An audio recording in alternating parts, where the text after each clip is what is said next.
గాంధీ విగ్రహం దగ్గర నీట్ పరీక్ష రద్దు చేసి మళ్ళా పరీక్ష పెట్టాలంటూ గాంధీ విగ్రహం దగ్గర ధర్నా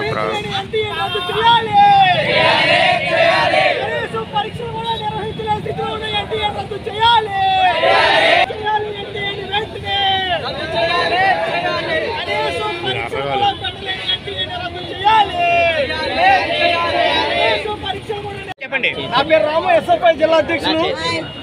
ఈరోజు కేంద్ర ప్రభుత్వం నీట్ పరీక్ష నిర్వహిస్తోంది. ఈ నీటి పరీక్షలో అనేక అవకతవకలు జరిగి పెద్ద కుంభకోణం జరిగిందని చెప్పి దేశవ్యాప్తంగా గత కొన్ని రోజులుగా విద్యార్థులకు మొత్తం కూడా నిరసన ఆందోళన కార్యక్రమాలు చేస్తా ఉన్నారు. ఈరోజు ప్రధానంగా కొన్ని లక్షల మంది ప్రిపేర్ అయ్యే నీట్ ఎగ్జామ్ ని ఎన్టీఏ కనీసం ఒక ఫుల్ ఫ్లెడ్జ్గా నిర్వహించకుండా కొన్ని లక్షల రూపాయలు ఈరోజు విద్యార్థులు వసూలు చేసి పేపర్ లీక్ అయిందని చెప్పి అనేక చోట్ల ఆరోపణలు వస్తున్నాయి, అనేక వాస్తవాలు కూడా వస్తున్నాయి. కానీ ఈరోజు కనీసం కేంద్ర విద్యాశాఖ మంత్రి కానీ కేంద్ర ప్రభుత్వం కానీ వీటి మీద న్యాయమైన విచారణ చేయడం లేదు.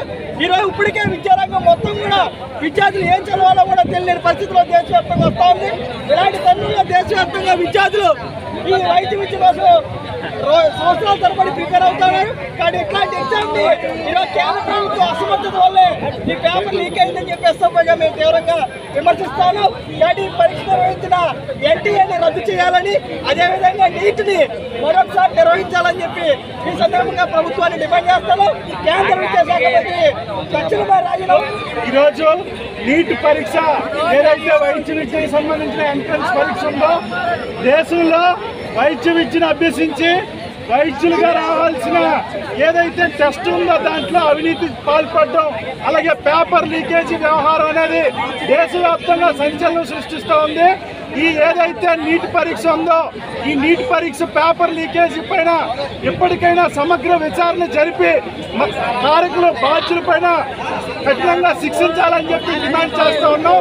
అదే సందర్భంలో ఈ పరీక్షని మళ్ళీ నిర్వహించాలని చెప్పేసి కూడా డిమాండ్ చేస్తూ ఉన్నాం. దీనికి కారకులు ఎవరున్నారో ఆ కారకుల పైన కఠినంగా శిక్షించాలని చెప్పి ఈ సందర్భంగా కోరుతూ ఉన్నాం. ఈ నీట్ పరీక్షకు సంబంధించి విద్యార్థులకు పెద్ద ఎత్తున నిరసనలు తెలియజేస్తూ ఉంది. వాళ్ళకి సమాధానం చెప్పాల్సిన బాధ్యత ప్రభుత్వం పైన ఉందా లేదా అని చెప్పి సందర్భంగా ప్రశ్నిస్తూ ఉన్నాం. అయ్యా నరేంద్ర మోడీ గారు, బీజేపీ ప్రభుత్వ పెద్దలు మీరంతా కలిపి వెంటనే తప్పు జరిగింది అని చెప్పి ఒప్పుకొని నీట్ పరీక్షను మళ్ళీ నిర్వహించాలని చెప్పి